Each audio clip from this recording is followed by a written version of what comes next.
happening, folks? Gentlemen, how are y'all doing today? Doing great. Good. Back in the studio again. Yeah, good to have you back. Yeah, made it. America. Good to be back in the home studio instead of our satellite studio. That's true. Brazilian studio. I mean, it worked, but it was different, wasn't it? Yeah. No, I still miss that place. Y'all miss it yet?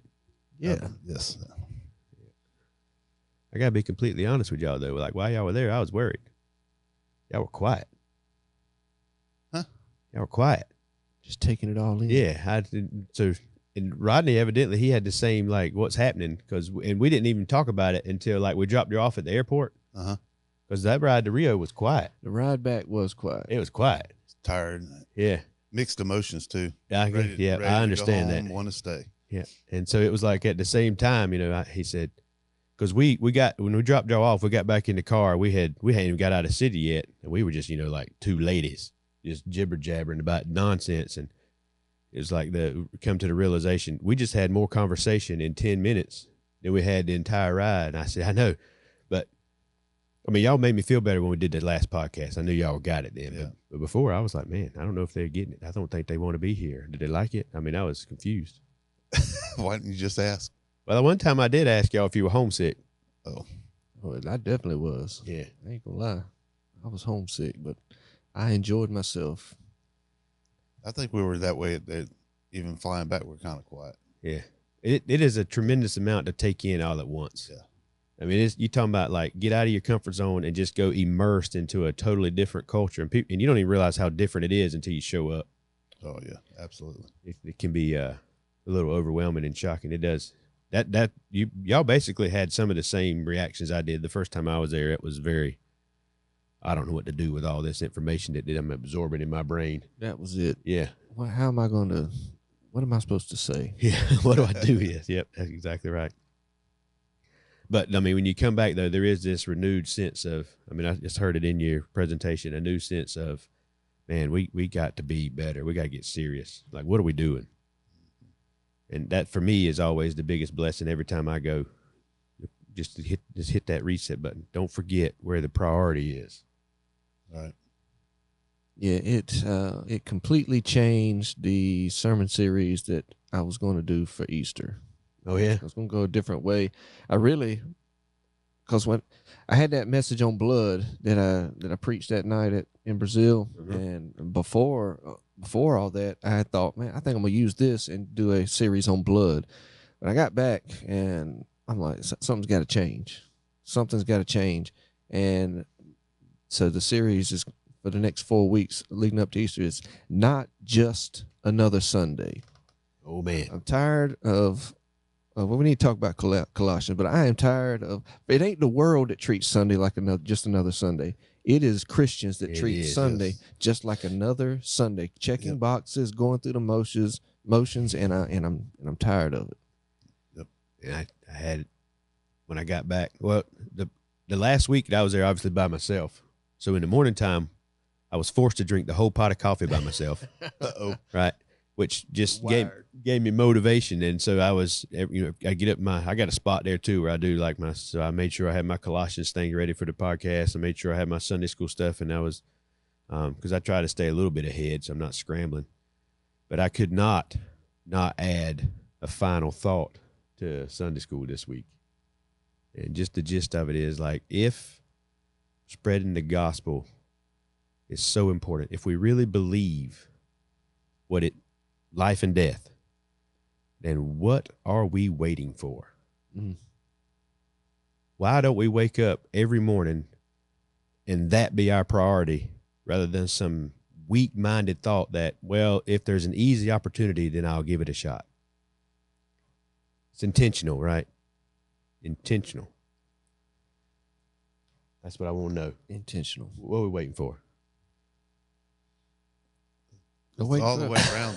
They're waiting for the preacher or the deacons or the leaders or the Sunday school. They're waiting for somebody else to do it. That's the way it works. But so I won't give it all away. You ain't gonna be in there, so you don't get to hear it. You get to hear it. Yeah. That's the other part of it is that we do have a pastor who's got a vision and a goal and a purpose.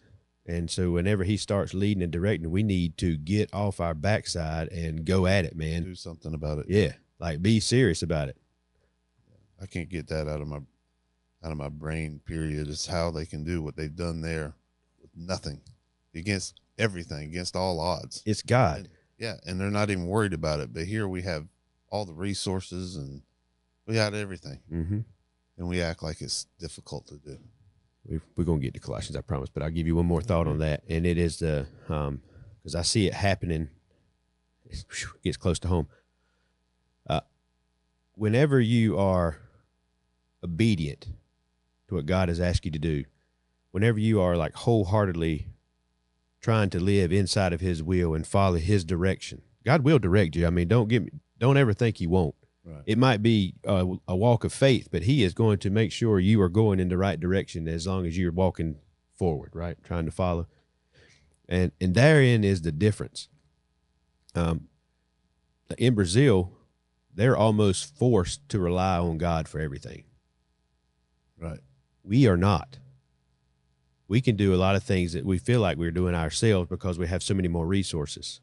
I think that's what the point we brought up in that last podcast we had there. They're absolutely dependent, and we're not, because we think we can do it all ourselves. Yeah. The other thing that this is the biggest thing for me. So you got that. You got to be available. You got to be willing, and you got to be dependent. But on top of that is, we don't even recognize how much God has already given us that we can use for the ministry, for the building of His kingdom while we're here. We're looking out like we want more. I just talked to you about this morning. Adrian Rogers has a message from Joshua where he talks about the children of Israel getting all bent out of shape because they feel like they need more space. And Joshua's like, look over there at that hill. It's covered with trees. But before you start asking God for more, why don't you use what you got?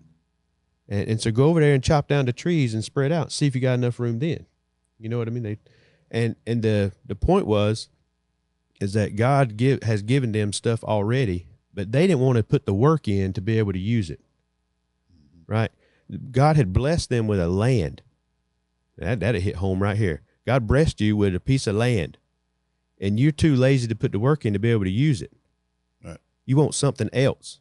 So you pray, God, give me something else. One breath, you're praising God for the blessings of providing this wonderful place, this wonderful land. The next breath, you're like, God, help me get rid of it so I can go somewhere else. Which one was it? Was it a blessing? Right. Or was it not? And that's what we got wrong in America too, is that look how much stuff we got.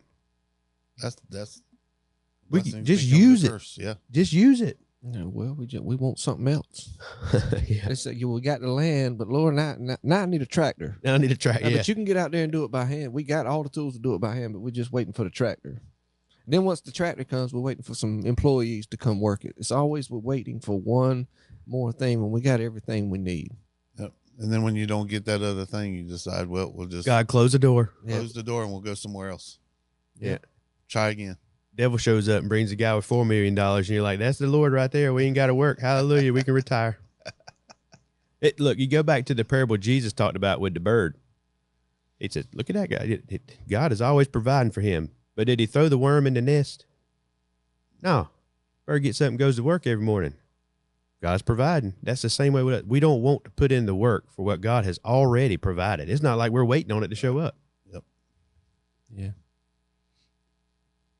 Anyway, okay. I'll get off that soapbox too. That aggravates me. That's good stuff. But I mean, it's like David was saying, we don't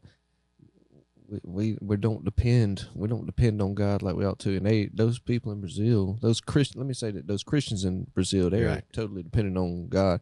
But also it's a dependent culture. Mm-hmm. If you're not a Christian, you're either dependent on the Catholic Church or you're depending on the government. That's right. That's your two options. Right. But once you come out from that,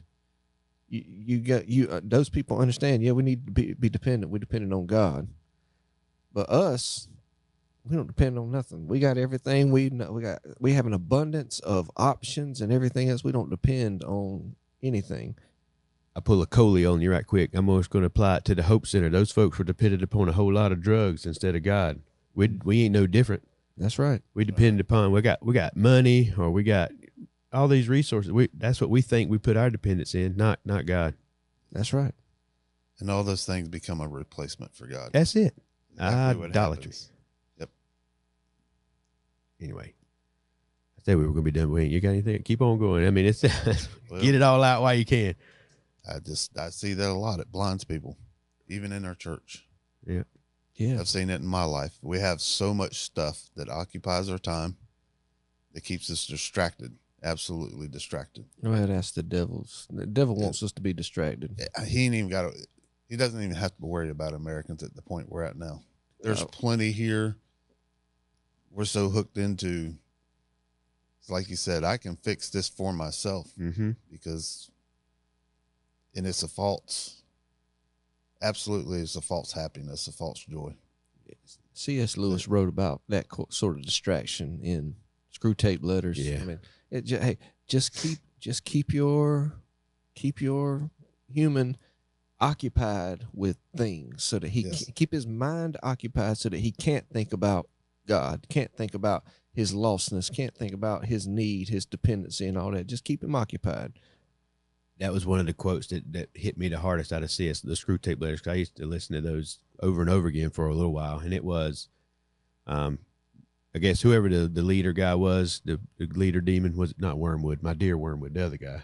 Screw Tape. Screw Tape, yeah. Screw Tape says, a lot of times the human people think that our biggest tool is what we place in the minds of the Christians, but really what it is what we keep out. That's right. Yep. They don't have to place anything there. We've got enough there. That's it. We just want to keep. They just want to keep Christ out of our minds, eternity out of our minds. Think in the moment.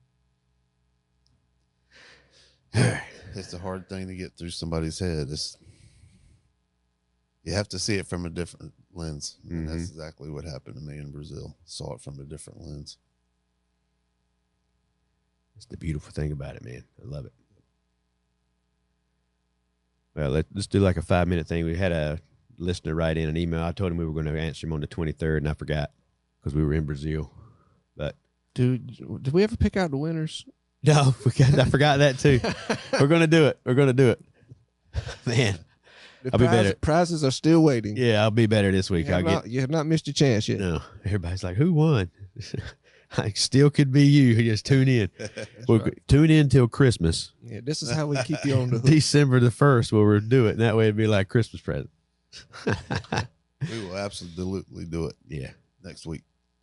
But the guy asked, and I don't even remember which podcast it was in reference to, but his question was about wives. Like, where did Adam's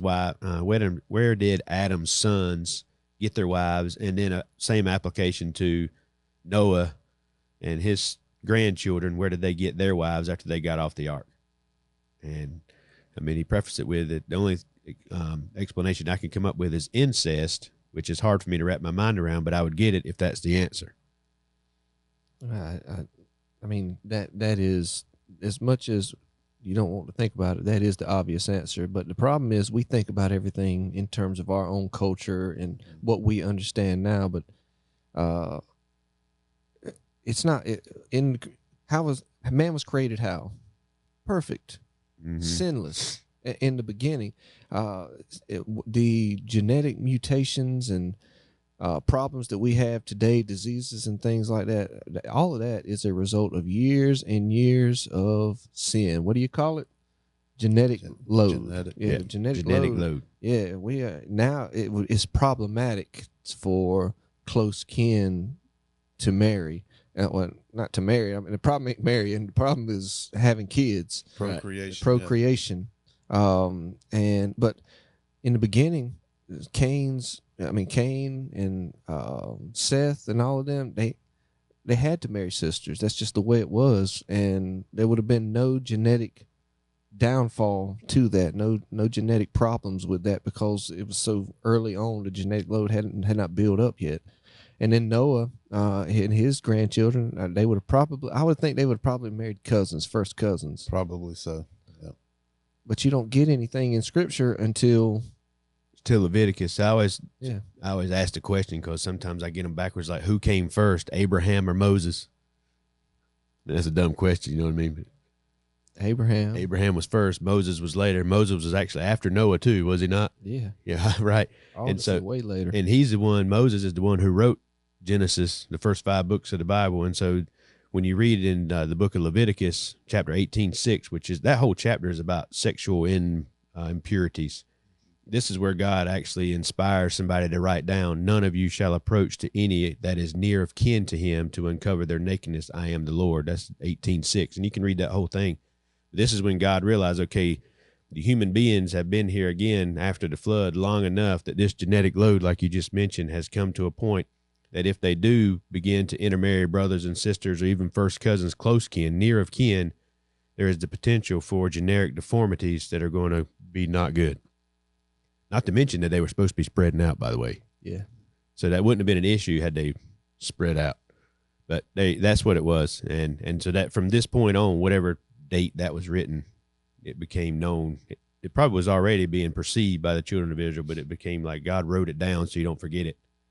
And I got this sneaking suspicion that it was in the other cultures in that time, especially those in leadership, were marrying close kin because you want to keep leadership close to home. You don't want that bloodline spread out. You want a very narrow bloodline so that the legacy and stuff doesn't spread out, but it stays close. And I think God is separating his people out. It's like, look, you're not going to do that. It's, first of all, biologically, it's a problem, but practically, I told you to spread out, and that's not how you do it. Yeah. Anyway, that was a good question, and your notion was correct. It was an incest thing, but it's not like what we consider incest right now. Right. Anyway, moving on. I've been waiting for this section in Colossians. Yes, this is the most. If you don't have a high view of Jesus, then just read the Colossians 1:15 through verse 20, at least. And you can't come out of without seeing Christ as something glorious. I think about John where it says that, where Jesus said, if I be lifted up, I draw all men to myself. And obviously he was talking about the cross being lifted up and exalted on the cross. But there's this figurative sense that when he is lifted up and he is elevated in our eyes and in our minds, it draws people to him. It draws me to him. When I see him more glorious than ever, it draws me into a closer relationship with him. And that's what Paul's doing here. Yeah. He is exalting Christ. Some Bibles I have like you have the topical headings above it, and like the eSword calls it the preeminence of Christ. Some will say like the person of Jesus Christ, where Paul's going to give you an explanation. And I'm like you, man, I don't know how to describe it. I use the word grand. It's a grand section in this epistle. It's really big, and I think Paul does a phenomenal job what he's writing, but I don't know that we'll ever be able to comprehend Jesus in all his wonder and glory. Yeah, right. Not in this lifetime. Yeah, it's so much. Levels. It's kind of like coming back from Brazil and trying to tell people about Brazil. Nobody's, yeah. Ain't gonna get it. Yeah, that's right. And then, so like when I'm reading this section of scripture in Colossians, I tell you one thing that is factual about it. You can no longer deny the deity of Jesus Christ. So other religions that are going to try to deny Jesus Christ as God, that you can't read this and still make that claim unless you just completely throw away God's word. Yep. And it may be that that's what Paul is dealing with. We talked about before, one of the first heresies that was coming into the church was Gnosticism. And we know Paul's going to deal with some of that. And so I was looking into some history before I got into this section and in the history of the church. And it was sometime around the 15th and 16th century. So you say it's not that long ago, but it's more recent than it was back then. There was this guy, and I wrote his name down. It was Socinus. Is that his name? Socinus. And he pushed this idea, this heresy that Jesus was not God, and that mankind did not need a savior, right? And so that was back to 15th, 16th century, as early as that when it first started. And I think there's just one more thing. And today, that was the basis where we got Unitarianism from. You know that. That's a fancy word. And then some other cults, including the Jehovah's Witness. That's how it started. Wow. But anyway, Paul's going to spell out several things that showed like that Jesus Christ is different from and way far superior to any other person that ever lived on this earth. He was, in fact, God. So I think that's awesome. Anyway. And all this is before he gets to that grand verse where it says he is the fullness of the Godhead bodily. Yeah. I mean, he ain't even got there yet. That's in chapter 2. Yeah. Who wants to read 15 then? Yeah, it starts. It says, talking about Christ, it says, who is the image of the invisible God, the firstborn of every creature. It takes my mind back to Genesis 1:26. Let us make man in our image, after our likeness. And I think about we are made in the image of God. That's important. But notice this doesn't say that Jesus was made in the image of God, does it? No. Just says that he is the image of God. I think about 1 Peter 1:20 when it talks about Christ, who Peter there says, who verily was foreordained before the foundation of the world, but was manifest in these last days or these last times for you. So this is the way I always say it. In the incarnation, Jesus didn't just simply take some obscure body that looked like a man. Nope. Right. It was man whose body was designed to be like the body that to come that God had planned from eternity. Uh-huh. You just stole everything out. Well, go ahead and say You say it. Yeah, Go ahead. eternity that he himself would one day assume. Jesus wasn't made to look like us. We were made to look like him. Yep. I think that's where that firstborn comes in there. We think about firstborn, and I think that's a kind of a hard understanding, because it's like almost as though Jesus was born into creation, but that word just kind of like means like a prototype. He is the prototype. He's the first product. Like God is spirit, and the spiritual world he exists in has always existed. Right. The Trinity, the Godhead, has always existed, but the physical body of Christ did not. Does that make sense? Or yeah, it makes sense. But the idea was there, and the prototype was made, and then man was made to look like. It's spelled out in Job 38 when God's questioning Job about things and explaining how it was. Creation's design was created according to that design which God created, and he said he said, and the cornerstone of creation's foundation was laid before the beginning. So the cornerstone, we know in Ephesians 2, was Christ. So the whole design was designed around Christ to come. That's it. Right? Yeah. Before any creation That's happened. Absolutely right. Yep. That is a hard thing to teach people, but that is absolutely true. That's exactly where, and it's found right there in Ephesians, kind of tells you that's how everything was designed. And then you go back to John 1:1 and read all the way through that. That's how he was there before, or he was God. He was there before the creation. All things were created for him and by him, this all being the cornerstone. So it's all centered, all of creation centers around him. And then he became flesh. So even Christ in the flesh is all things. That's what's hard for me to comprehend, because we think of Christ as being a man, but he is all things. You have that phrase where it talks about the image of the invisible God. You think about like, how is it even possible to have an image of something that's invisible? And so, I went back to John 1:1. Jesus, he is the Word. The Word has always been there. The Word is God. And then the Word was made flesh. And so because Jesus is God, he is the image of God. If he wasn't God, then he could not be the image of an invisible God. Does that make sense? So that just solidifies the fact that those are one.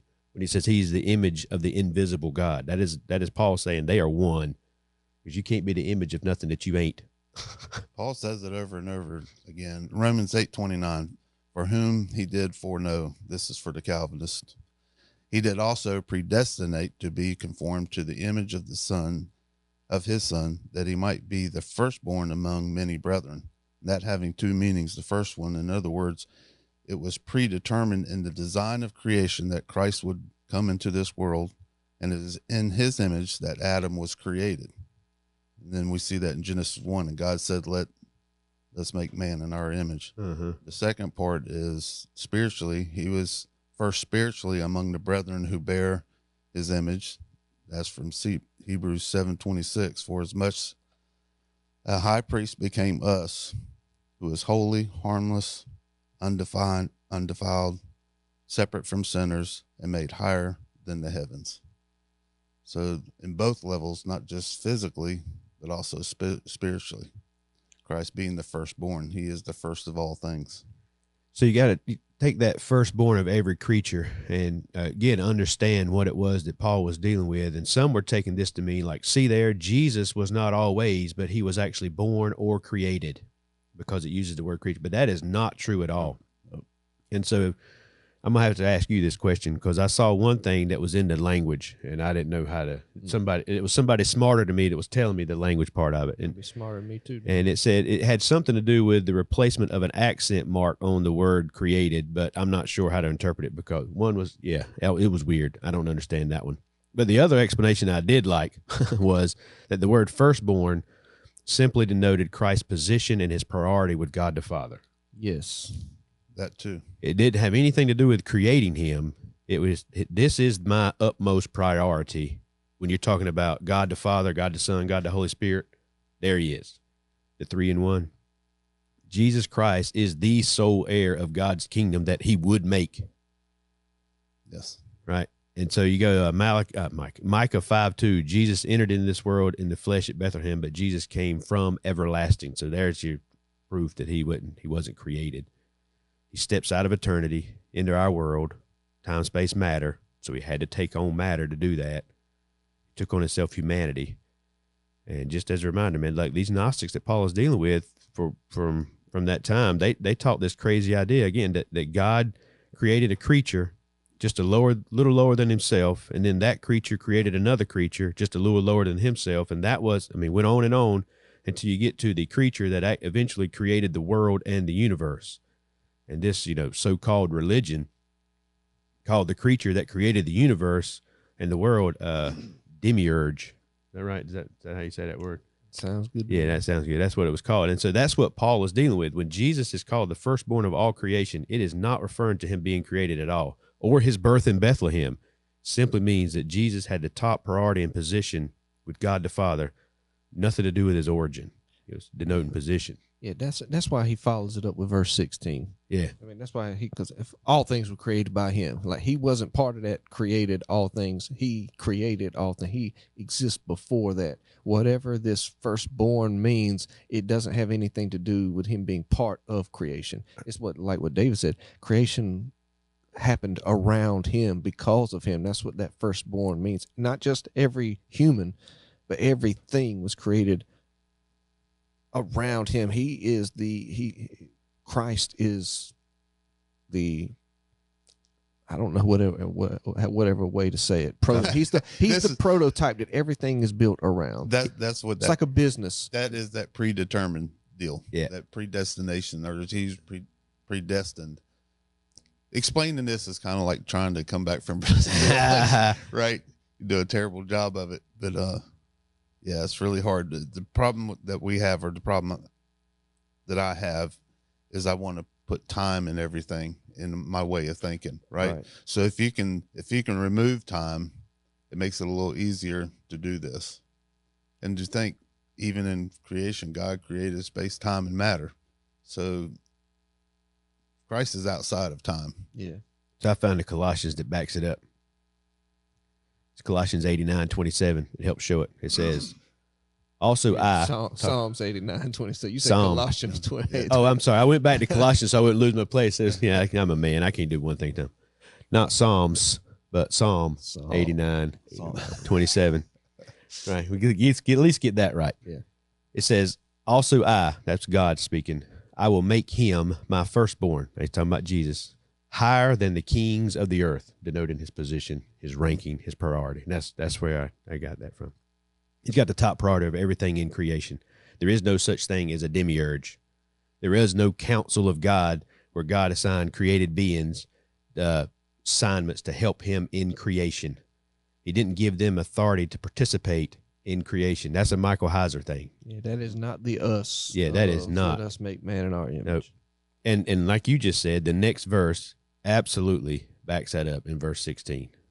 He is first spiritually among the brethren who bear his image. He is first. Yep. I'm thinking about this. I'm still thinking about what David said about creation being built around Christ as the prototype. I think about it caused me to think about the Duck Commander, Duck Dynasty. Phil had this duck call. He was just using it for his own purposes, but then he thinks, hey, I can make money with this. He built a business around a duck call. That one thing. He built a not just a business, but a ministry around a duck call. That's how Christ is. Everything was built around him, around his image. And then what does he do? He gives that image to man. Both spiritually and physically. Spiritually and physically. And I think that's important, that the image of God, which Christ is the image of God, was given to man. And when you think about that, you cannot help but think that the value of human life goes up exponentially. Like, I don't know how, if you understand that baby inside of a womb bears the image of Christ who died for us. Yeah. How could you extinguish that life? Because of choice? That makes absolutely no sense at all. And if our life bears the image of Christ who died for us, then that means we need to be about his business. We need to be glorifying him. We need to be obedient to him. That's the end of verse 16. Is it? Yeah. Well, for him. All things were created for him and by him. Yeah. So you got for by him were all things created that are in heaven and that are in earth, visible and invisible, whether they be thrones or dominions or principalities or powers. All things were created by him and for him. So, I mean, you want to talk about debunking this idea of demiurge or councils of God, and there it is right there. Yep. And so what does all things mean? All things. Yeah. And then you don't even got to guess because Paul lists it. Yeah, he actually gives some specifics here. Sure does. In heaven and earth, right? In the heaven and that are in the earth. Well, where did we seen that before? Genesis 1:1. In the beginning. What did he create? Heavens and earth. There it was. Yep. And then if you're not really know what he's talking about there, he's going to give you a little more detail. Visible and invisible. Just because you can't see it don't mean it won't created by him. That's pretty much everything. That's pretty much everything. And then if that don't get you, let's give you some little more details. We got thrones and dominions and principalities and powers. And he's going to tell you one more time. All things, I'm telling you. Yep. You reckon he's trying to drive home a point? Absolutely. And who were they created by? The firstborn of all creatures, the priority, the man that everything was built around. Just like you just said, the prototype that everything was created around. He was actually doing the creating. Yep. There's something that has been mentioned a couple of times here, but I think it bears pointing out right now. This passage parallels John 1 in an amazing way. The first two verses in John 1 and 2, in the beginning was the Word, and the Word was with God, and the Word was God. The same was in the beginning with God. Those two verses demonstrate the pre-existence and the preeminence of Christ. He is everything. Then that next verse, verse 3, all things were made by him, and without him was not anything made that was made. That next verse describes him as creator.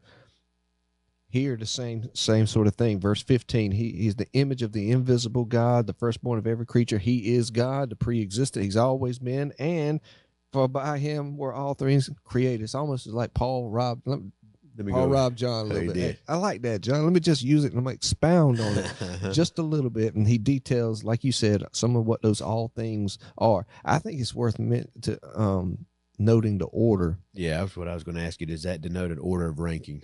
Well, I don't. Those things. The invisible thing where it talks thrones, dominions, and principalities and powers. Is that like it may?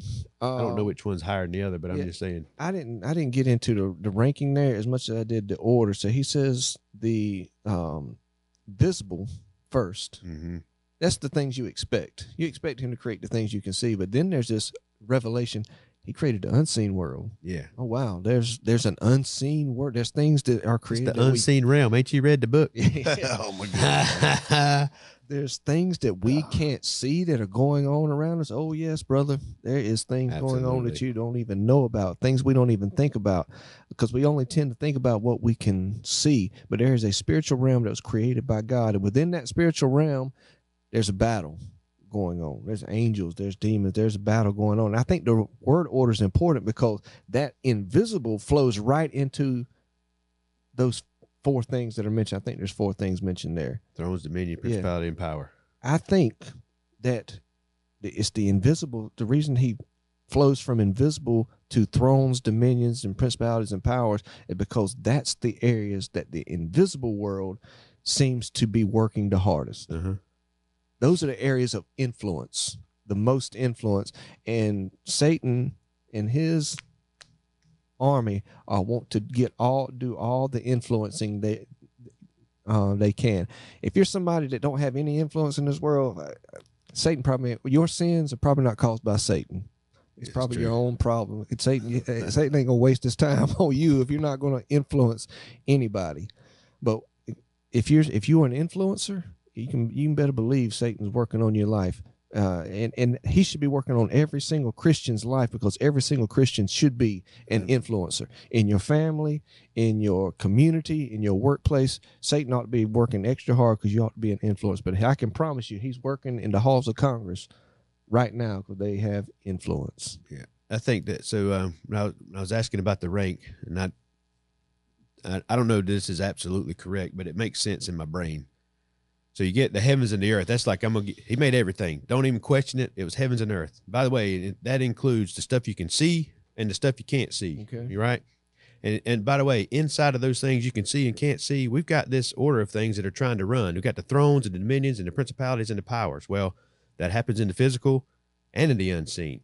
We've got thrones and dominions and principalities and powers that we're paying attention to. We can see them.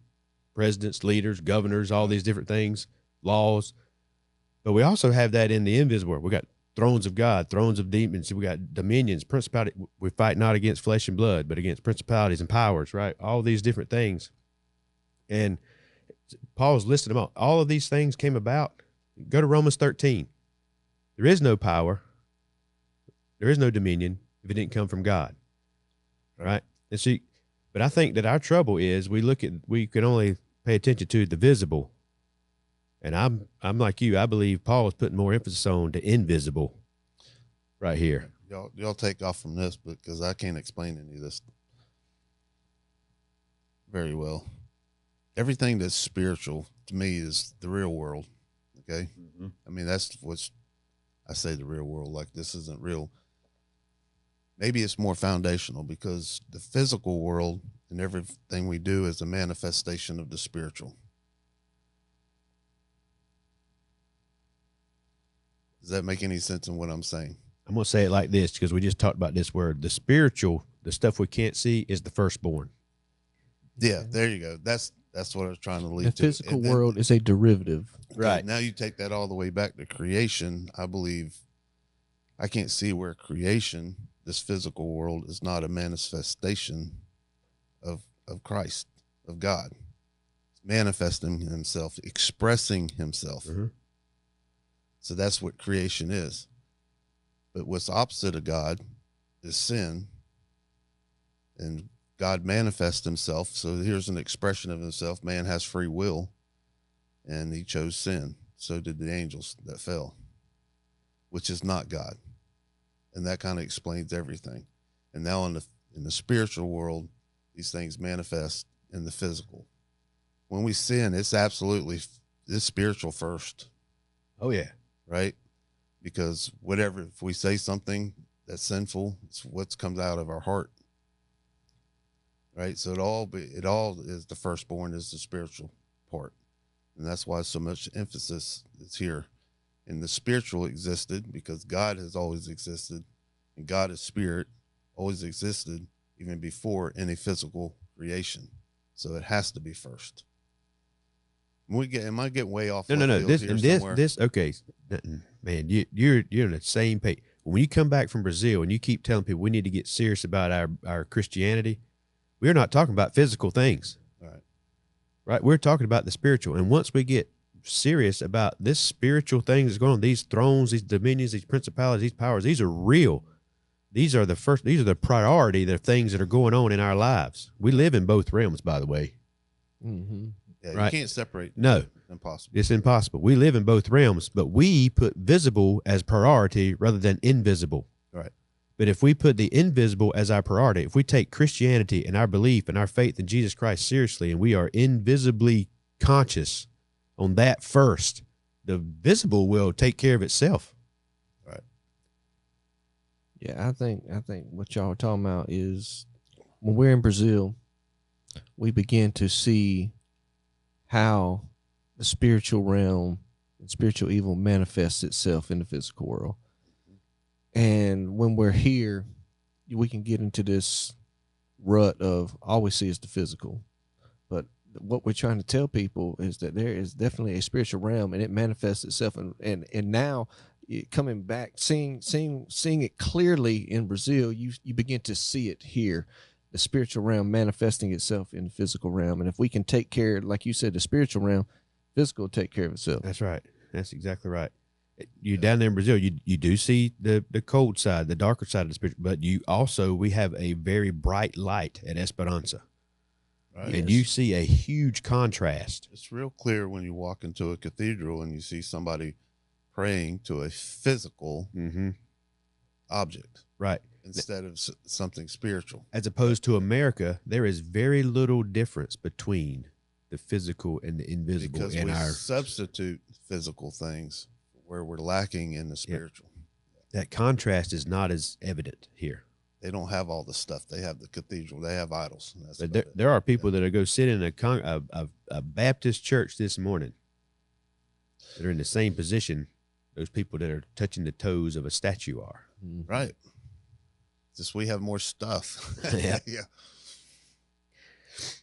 But anyway, all those things, they were made by him. So we get that out of the way. We don't have any other creators. And then the last part of that, and for him.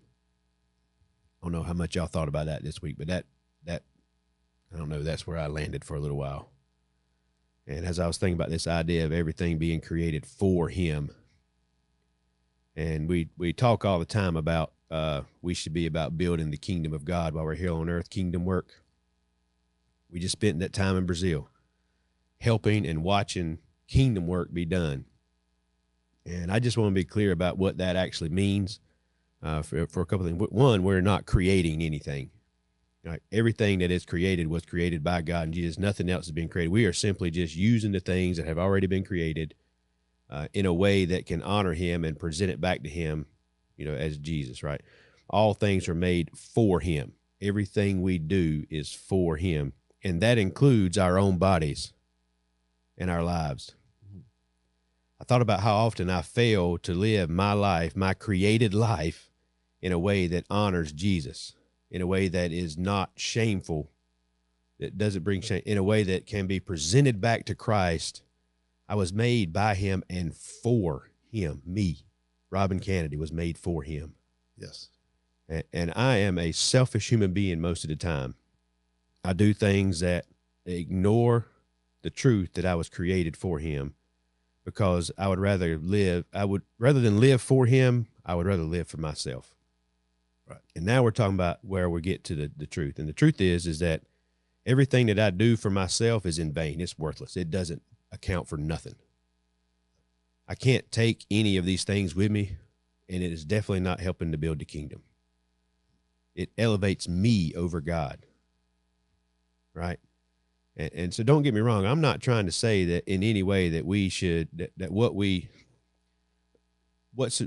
do, we want us to be, God doesn't want us to be miserable. That's what I'm trying to say. That's not really true either.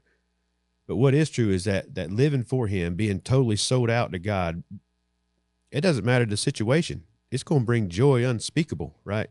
Patience that passes understanding, things that peace passes all understanding. And every time, even in times that are rough, you can experience joy, as opposed to this temporal joy that we get whenever we're trying to live in the moment for ourselves. Right? Because that's what we're chasing. Everybody's chasing that. And I think everybody, when we're looking to be happy in it, really what we're looking for is Christ. We don't even know it. Yes. We were created by him and for him. That's the reason why we have this longing to be happy, to be joyful, to be at rest, to be peaceful, be calm. All the goodness that comes out of God, all those great attributes, we want those. We strive for them, but we look for them in all the wrong places. And I believe with all my heart that God wants us to know joy and peace and love, but I think we look for those in the wrong places so much, and we try to please ourselves and our own lives rather than living our lives like we were created for him. That's how you find it. I'm gonna put it on Chris. Anybody here listening that also goes to our church has a huge advantage because Chris has been going through the Song of Solomon. Yeah. And he's basically been trying to desexualize it and show what it means spiritually. And the reason we were created for him was to have a personal relationship with him that is completely intimate. It is the bride, not as we think of, but it's the greatest, it's priceless. It was a love gift, basically, the bride of Christ is. Yeah. That's why we were created for him, is to have that type of relationship and that joy. There's no greater joy. There's no greater, I'll let you handle all that stuff, but that's what it, to me, that's what it means, created for him. Yeah, well, just 1 point. I'm not trying to desexualize Song of Solomon. Well, I mean, there's sexual stuff in there. Some of our listeners love that, like Nicole Kennedy. She loves that sexualized stuff. But what I am trying to do is desexualize that word intimacy. Right. Yeah, it's not intimacy is not always sexual. It is a closeness, and that's what. When you tie this verse in, we were created by. What does it say? Is it by him and for him? I think we stop short, and we stop with we're created by God to do whatever we want to do. Yeah, right. That's it. That's how we treat life, but that's not how he created. He created us for a purpose, and that purpose is, like David said, it was to create a bride for his son. Personal relationship, and they have a personal relationship with God, a personal relationship with Christ. And our purpose is to, it's like if I make something, if I create something, if I make something, I don't do it for just willy-nilly. So if I created I don't know, I can't create anything. Right. I can't make anything, but if I could make something, I wouldn't create it to do whatever it wanted to do. It would serve my purpose. And we have been created to serve a purpose, and that is to glorify God and enjoy him forever. And you do that through worship. You do that through sharing the gospel. You do that through being about his work. But we stop short so often with, we were created by God. We were created by God. I'm God's creation, and that gives me the prerogative to do whatever I want to do. Yeah, you're created by God, but you're also created for him, for Christ. Yeah. To be his bride. And when you find that purpose, that's where joy comes from, man. All of salvation is you finding that purpose and finding out you were created for Christ. You were created to be his bride by grace through faith. And when you do that you start growing close to him, and you have an intimacy that's there, and that intimacy produces works. Just like in any relationship, the closer you are, the more works it's going to produce in there. But yeah, it's all about finding that purpose. We take the by him and we say, look, we got value. We were created in his image, and that is true. Yeah. But then we say, we're so valuable, I get to do what I want, and that is not true. That value is only tied to Christ, because he's the one of value. He's the king. You're the bride of the king, the king of all kings. He's the priority. And listen, I mean, this may sound dumb, but like, so we have, I always use stupid illustrations sometimes to help me wrap my mind around it. But man created money. Okay. Therefore, man put the value on money. Yeah. But if money is put in a fire and set on and burned, how much value does it have now? Zero. None. Warm you up a little bit. The only way that money has the value that it was created to have is if it was used for its intended purpose. That's it. You see what I mean? That's what you just said, right? That's exactly it. Mm-hmm. And so I can have $100 bill and go to Brazil and wipe your butt with it and have to throw it in the trash can. Is it worth $100 when it goes to the dump? Nobody even knows it's there.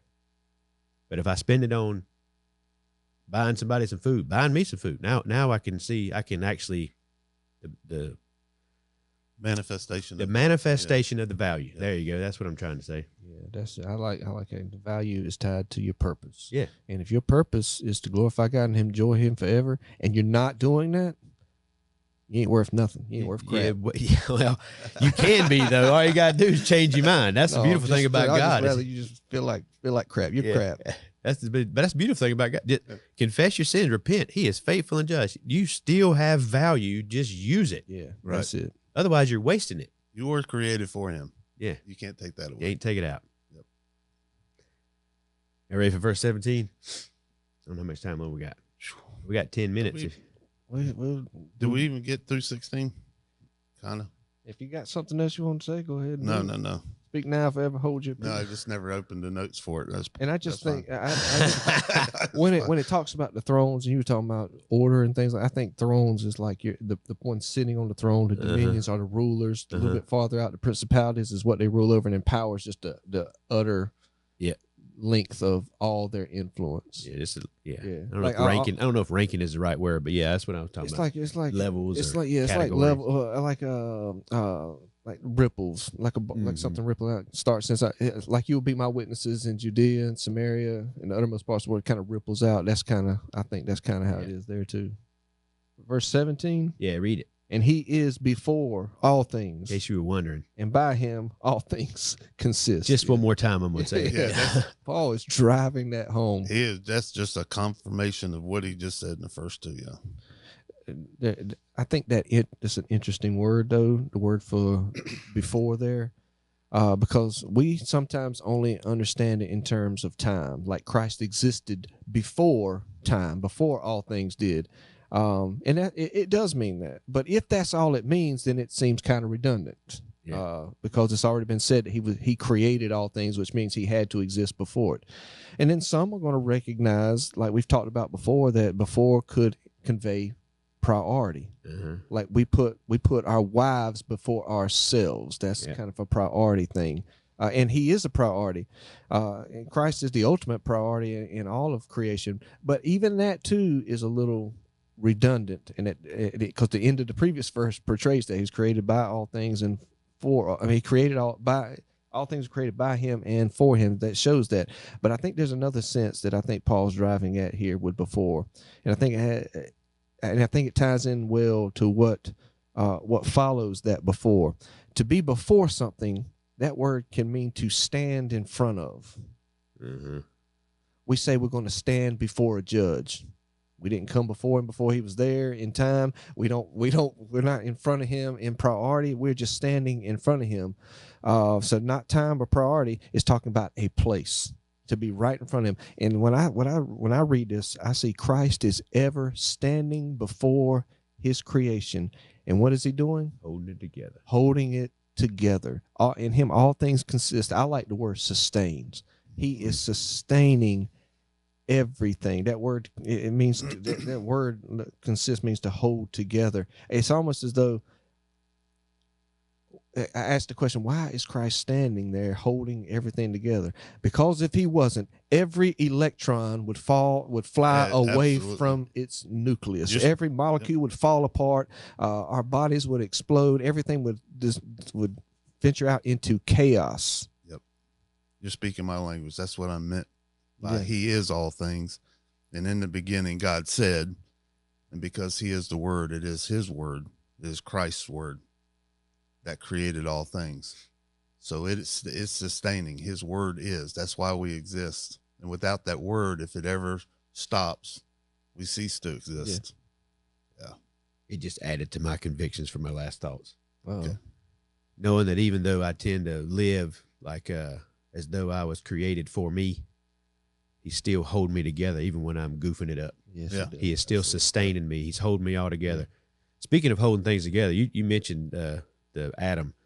Do you understand how much energy is in that? Like, it ain't been that long ago that man finally learned how to split the atom. And it does big things. Good night, son. That's just one. Yes. Right? So you got that. Now, just imagine when the atom splits, the amount of power, the energy that's released is tremendous. Jesus Christ is holding all that power for every single atom in creation with an even greater force and power than can be released by just splitting one. He's holding it all together effortlessly in the span of his hand. You know what the Bible says? Yes, it does. It's just like, ta-da. What power? I mean, just say, what in the world, man? Think about all the atoms that were in the known universe. I mean, you can't even wrap your brain around that. Then think about the atomic bomb. How many atoms did they split when that went off? Like one. Right? Yeah. I'm just saying. The size of the atomic bomb compared to the universe full of atoms. Holding it all together like it ain't nothing. And inside of all of that vastness, he's looking all the way through it to this teeniest speck. So there's Robin right there, and he ain't living for me right now, but I'm going to hold him together for a little bit longer because I know he can if he just chooses to. Mm-hmm. And that now we're talking about mercy. Now we're living in the world of mercy. Because even though I don't live the way I know I can. He definitely knows I can. I just got to choose to. I got to be serious about it. He said, I'm going to hold you together anyway. Yeah. I don't deserve that. No. That is awesome, and that is a powerful God. That is who we serve, man. I just want to point out too that what we're saying is not that he is meticulously determining, because I know we're talking about even the atomic level, but he's not meticulously determining everything that happens. No. But he is generally in superintendence and sustaining everything. It's like you got a bunch of youngins in a playpen. You're not dictating everything they do there, but you are holding them in there, because if they don't, they're gonna mess the house up, and the wife's gonna be mad at you. So you keep them in there. He is within his superintendence, within his sustaining, within his holding everything together. He still allows you to have free will, and even in that free will, when you mess up, like Robin said, he still has the ability to hold you together and keep you from falling apart. Give me one more chance. Give me one more chance. Yeah. You ever watch that video, Louis Giglio, on laminin? Yes. On the molecular level, what holds everything together is laminin. It's got that cross. And it looks like a cross. And that's by accident. I know it was. That it just did. And everything's vibrating. Yeah. It's all energy. Uh-huh. And what does it take to speak anything? The exact same vibration. Exact same thing. All random. Yeah, it just happened by accident. Yep. Paul is pretty much saying, y'all are idiots if you believe that. That's what it is. How can you believe something so random when God actually wrote it down? This is what I did. And it actually makes sense. You can verify it. I don't know. It's almost as though Paul was writing to this evolutionary Gnostics that we have today. Like, hey, none of this could be random. God created it all. Christ created it all, and he is sustaining it all. Nothing else makes sense. It would take me more faith to believe that all this happened randomly, right, and it's still going to hold together without somebody holding it together. Yep. What do you think? You want to hit 18 and then call it quits? Because I think that 19, that's going to be a big one. We need to wait for that for a while, too. We can go if you want to. You want me to read it? Yeah, read it. And he is the head of the body, the church, who is the beginning, the firstborn from the dead, that in all things he might have the preeminence. There's a lot in that verse, too. That's almost overwhelming, isn't it? Yeah. We talked on a previous podcast about the head being the controlling force of the body, and without the head, there is no life. It's like in zombie movies or monster movies. Like, if you want to make sure the zombie's dead, you want to make sure the monster's dead, take the head off. Yeah. But that's what Satan wants for the believer. He wants to remove the head. He wants to remove your head and put you under a different head. Whatever that head is, it could be socialism. It could be capitalism. It could be Republican. It could be Democrat. It could be tree hugging. I don't know. Whatever it wants to be, you can make it. You can make that your head and let it rule and direct your life. And that would please Satan to remove you from that head. But Christ is the head. He has to be the controlling force in our lives. I think that Paul is also making a very distinct point that he is the head of everything, but it's specifically the church. Yes. And whatever happens, whether it's through leadership or if the church, the body of believers, whoever they are, if they ever get out from under the head, Jesus Christ, and start following other things contrary to what his word says, you're no longer, you're going to be dead. Absolutely. Beheaded. He's the head of the body, and the church. Just in case you're wondering what I'm talking about, I'm talking about the church. And who's the church? Believers. And I think you can take that to the local church level too. Yeah. Christ. It can't be about what the pastor wants to do, direction, just the direction the pastor wants to go, what he wants to do, or what the deacons want to do, or even what the people want to do. That's not the controlling factor. The controlling factor should be Christ. Yeah. Lord, what would you have us do? Help us to be the bride that you desire.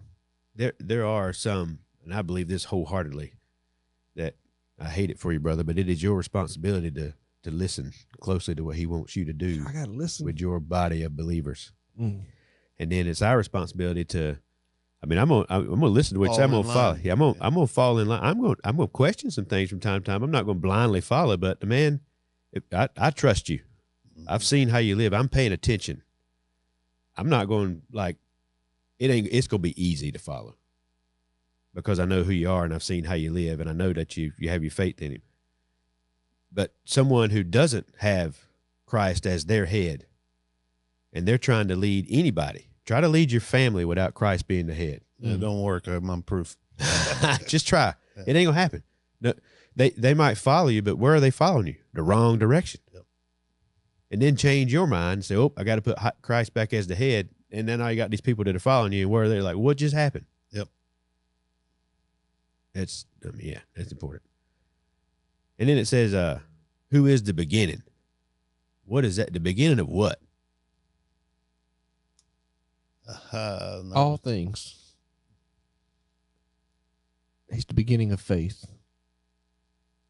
He's the beginning of all things. What do you think? Who is the beginning? Yeah. I think the next part of it says it. The firstborn of the dead. I think this is the New Testament church he's specifically talking about. And maybe I got in the deep hole then and went nuts. I Go saw ahead. two things. Because I was trying to, who is the beginning? He's eternal, so he really had no beginning. Right? So that didn't make sense to say, well, he is the beginning.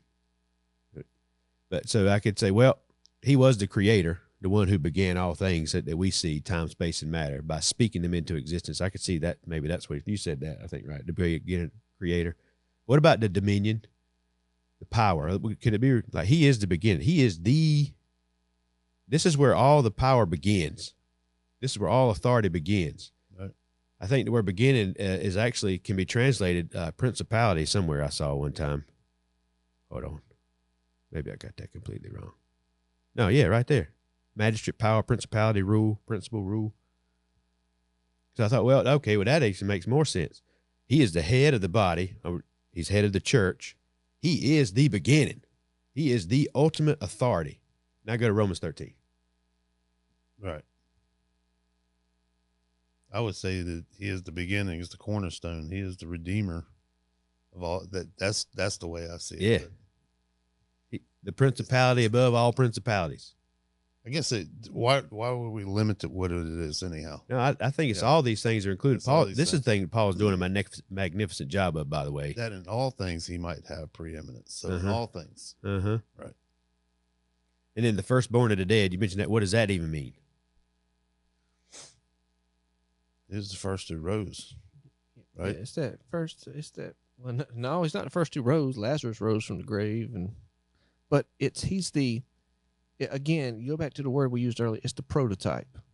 He's the prototype of the resurrection. He has resurrected never to die again. Lazarus died. All right. Unless he's still alive today, running around somewhere in the Middle East. Lazarus, when he rose, he wound up dying again. Jesus rose never to die again. So he's the prototype that everyone will be like him. Talked about the verse a while ago that we are predestined to be conformed to his image. And his image is to be risen from the dead, never to die again. How do you make application to that to Enoch and Elisha? Well, they're glorified. They didn't die and rise again. They were alive whenever they were glorified. Right. So they don't. It's not. It doesn't have to be a all inclusive. It's just saying there are people at this point in time. There are people that are dead. Right. That's You got a whole history of dead, and the application is, hey, those that have died in Christ, he sets the prototype. Here's what's going to happen. You're going to be raised one day, and you're going to live forever with him. Then there's going to be others that you read about in 1 Thessalonians 4, I think it's 4, when the dead in Christ shall rise first. But then we which are alive and remain should be forever called up to be with him. That's the Enoch side of things. That's the Elijah side of things. Everybody's going to be glorified. He is the prototype for that. We're going to have the glory that he is. We don't know how he is, but we shall be like him. We will have that similar glory. Those that are alive are translated into that glory. Those that are dead are resurrected to that glory. That's how I would say. Yeah, he's the first one that was resurrected. I'm going to ask this: the very first part of that, and he is the head of the body, the church. So all these things after that are explaining what the church is. There right? you go. So Yeah, that's where I was going. Elijah be part of the church because he believed, because we're doing away with time here, right? So even those before Christ still believed, right? They were still dependent and submitted to their coming Redeemer, right? Right. So it's still all of these things. In the absence of time, it's still the church. Yeah, is what he's referring to. I think sometimes we get church, we see church as something New Testament, but that word called out, the called out ones. Elijah was definitely called out. Right. Somebody that was trusting in the provision of God for his life. Jesus was the first one that rose from the dead after he had paid the penalty for sin on the cross. So after the resurrection, to achieve that type of payment and then receive his glorified body, he's the only one that's ever done that. Right. Even the rest of them, they're still in the ground. Exactly. Everybody's still waiting. Or they got caught up and never died. Right. That's it. Yeah. Yep. And he's the beginning. Yeah. This is what's about to start happening to everybody. He is the beginning of that. He sets the standard.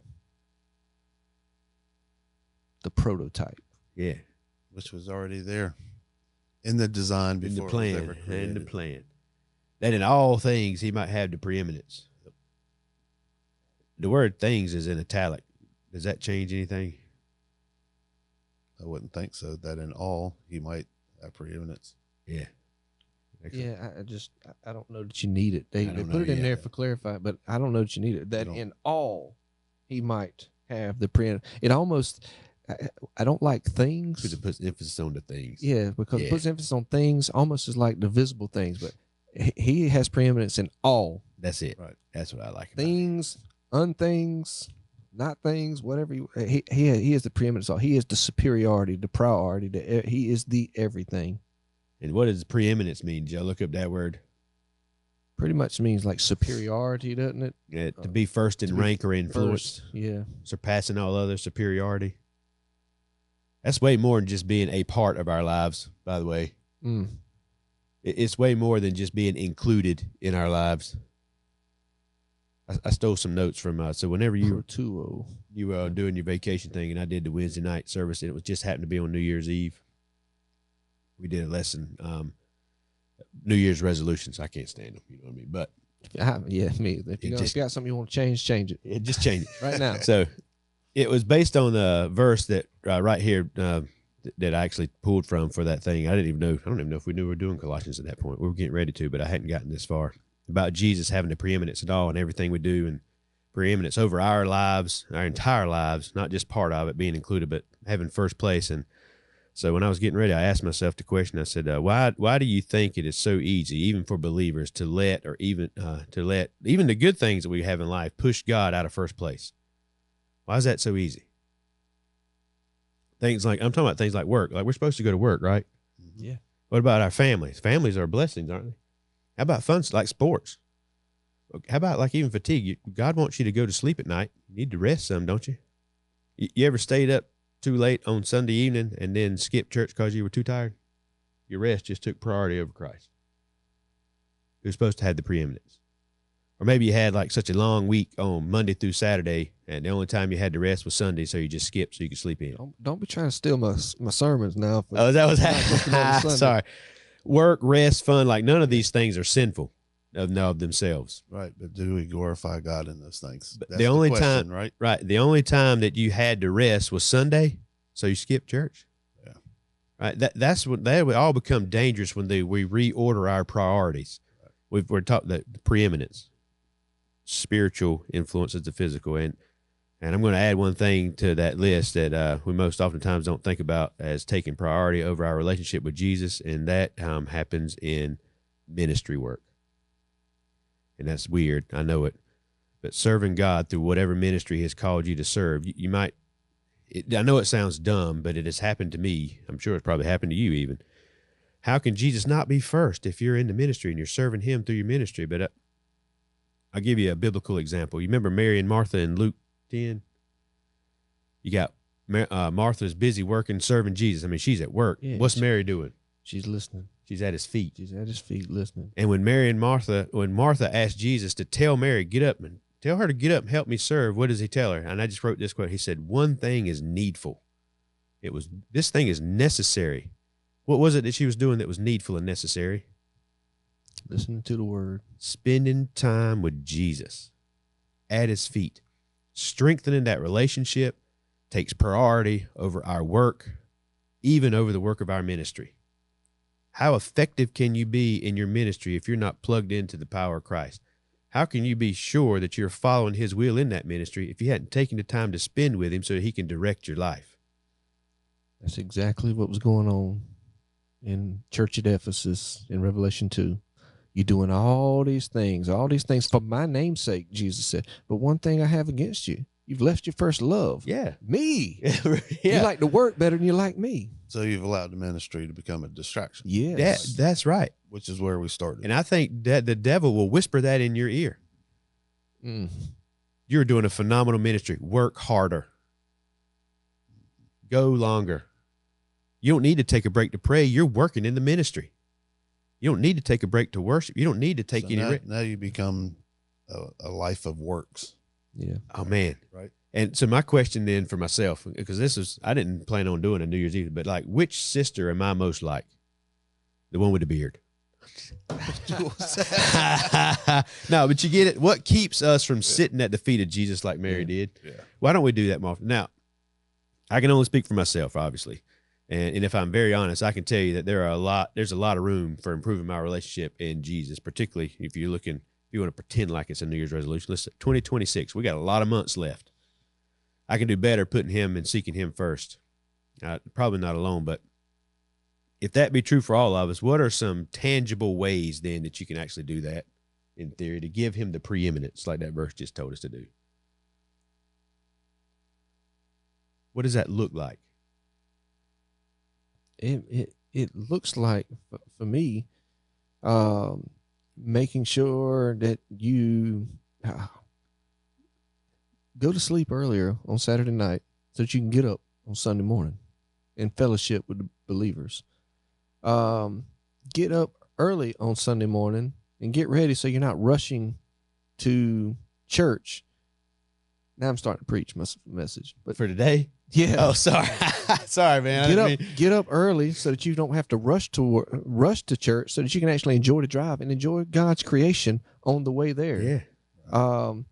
Turn the TV off a little earlier on weeknights so that you can make sure you got time to read His Word a little bit, pray a little bit. Live intentionally when you go to the store about looking for opportunity to share the gospel. All those things are tangible ways, I think. So, like, we get up on Sunday morning, we do this podcast. In particular, I love the ones where we're doing Colossians because I feel like just by reading God's Word a little bit, thinking on the things of Him, You're ready for church. I'm ready for church when I get there. Yeah. I didn't sleep good last night, but it wasn't because I didn't go to bed. I was in the bed early. I just couldn't go to sleep. So I'll add one thing too, and I'll try to make it a little more personal then. So if those are the things that, I mean, obviously prayer, Bible study, church faithfulness, obedience. Let's try to witness to people from time to time. Go to bed early so you can get up on Sunday. These are the things we know we should do. What's one of the biggest things then that you think, this is like rhetorical, you ain't got to answer this, that you need to change for God to truly be first in your life? What is it that you're putting in front of that? And man, that answer matters more than anything else you're talking about right now in your life. You go, well, my priority are my children. My priority is my work. My priority, what? Which one of those things?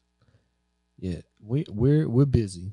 We're busy people, and when we say we're too busy doing this, whatever that this is, you need to shorten it up a little bit, and or just get rid of it if it's taking you away from God, and it could be good things too. Look, in Revelation 2, when the church in Ephesus, all those things they were doing, they were good things. What Martha was doing, they were good things, but good things aren't always the right thing at the time. Priority. Yeah, priority matters. The right thing is what's the most important thing at the time. I had to tell people before, like, that we're doing lots of other things, but we're neglecting some other things in their life that were more important for the Lord. And I said, look, those things you're doing are good. It might be good for you to go do this, but you need to be doing this instead. And this one's going to get you. This one's doing work for the kingdom. But this one is too, even though you don't realize this is doing work too. And that's important. That relationship's important, or whatever it is. The Bible tells a man you need to provide for your family. Go to work. Yeah. But if you don't ever go home, then you're not leading your family. You've taken what God said was good, you've made it bad. That's it. Yeah. And for me, the hardest one that used to be there, it's getting easier. But I'll say it this way: like, what will you allow to claim the first hour of your day? That's where you set priority. I don't have any control over what I dream at night. I mean, I guess I could eat like pepperonis and jalapenos, and that does make it a little worse. You know what I'm saying? But I'm just saying, like, but when I wake up first thing in the morning, I absolutely can take my mind and I can put it on whatever I want to. Can't you? Mm-hmm. I mean, my brain's going to run rampant. It's going to try to, but that's where he talks about take every thought captive. Doesn't it say that somewhere in there too? Yeah. What you going to do for the first hour to set the priority for your day? What's going to shape the first and really all of the decisions that you make that day? What's going to receive your first obedience? I'll be honest with you. Mine is make the coffee. I bet God knows. God knows I got to have coffee if I can. But first place is not accidental. Is my whole point. All right. If God is not chosen intentionally, he will be replaced effortlessly. Well, that was eloquent. Did you write that down? I didn't write it. Well, you better write that down. Go back and listen. And so I'll give a note for the JU folks, because this is where I'm at, man. I see so much potential there. And it ain't that they're not lazy right now. I'm not saying that at all, but I'm just saying have mercy at the potential we've got inside of that body. So much more can be done. So much more. And that includes the three of us sitting right here, by the way. I'm not taking this out, because we can do more too. We are a church family, right? Like, we are in this together. We are the body, and all the body has to work together. And I'm not asking that we commit to a perfect year for the rest of this year, but I would ask, can we get the year in the right order? Can we put him first? Yep. And just see what happens? Commit intentionally to putting our priorities to seek him first. You were talking about tangible ways, and you were talking about how you start your day that first hour, right? How you change the way you start your day that first hour. I think about sports. Take a football game, and it's important how you start. It's also important how you finish. So if you're going to apply that to your life, you need to start your day with God, end your day with God. But there's something else that a lot of people don't realize about a football game. Beginning and end is important, but what may be even more important is what you do with what they call the middle 8 minutes, the last 4 minutes of before the halftime and the first 4 minutes after. How you go into halftime, I think it's important. And in the middle of our day, we just need to reset and make sure that what we're doing in our workday isn't just about making money. Right. But hey, this is a ministry. Whatever I lose you're my doing, focus from this morning. It's easy to be distracted. In other words, it's easy to get distracted and to think this is just another work day, just another job. But if God put you in that position for a reason, that job you got, turn it into a ministry. But it won't happen unless you kind of refocus in the middle of the day. Yeah. We need constant refocusing, redirecting. Yeah, we're getting run out of time. I'm going to ask one more question, and I'm going to let you close it out because you're the man, right? I ain't got nothing. So the last question is, so that's 3 minute JU for all our JU folks that are listening. I hope everybody starts listening more often, but Like how hard would it be to like, can we just like make it that commitment to like put him first as a church body and just see what happens? Even if you're at another church and you're listening, could you make that commitment at your body believers, your small body? Could y'all, like, I'm going to put God first in what we do. And I'll say this, if the answer to that question is no, like I'm not willing to do that, this is going to sound terrible. You probably should just not show up. That's true. Right? Yep. You're getting in the way. I mean, I want you there. I want you to be a part of it. I want you to learn. Don't be the drag, man. I worry constantly. I pray this is personal information. I probably shouldn't even tell you because you're not supposed to. I pray constantly, Lord, please do not let my shortcomings hinder the growth of your body. Yeah. Yeah. I mean that wholeheartedly. I think this comes back to a personal thing too. It does. Don't worry about everybody else around you. Uh-huh. I mean, encourage and pray and support and do all those things, but you really got to worry about yourself. What am I doing? And you can never do too much.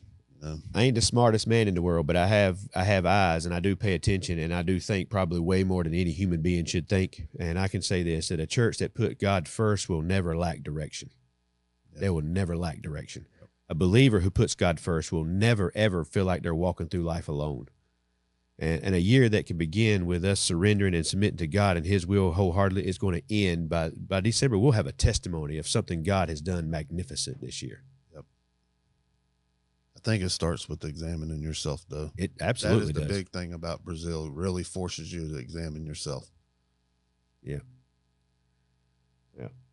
I don't know. Y'all got anything else you want to talk about? Just make sure Christ is first. Yeah. Priority. Got to take the priority. All right. So look, we will remember to get the names. But in the meantime, share the YouTubes. We need subscriptions, and we appreciate that a lot. We need to get that up so it'll get out more. But thanks for listening in, and we appreciate you guys. Hopefully you tune in on the next episode.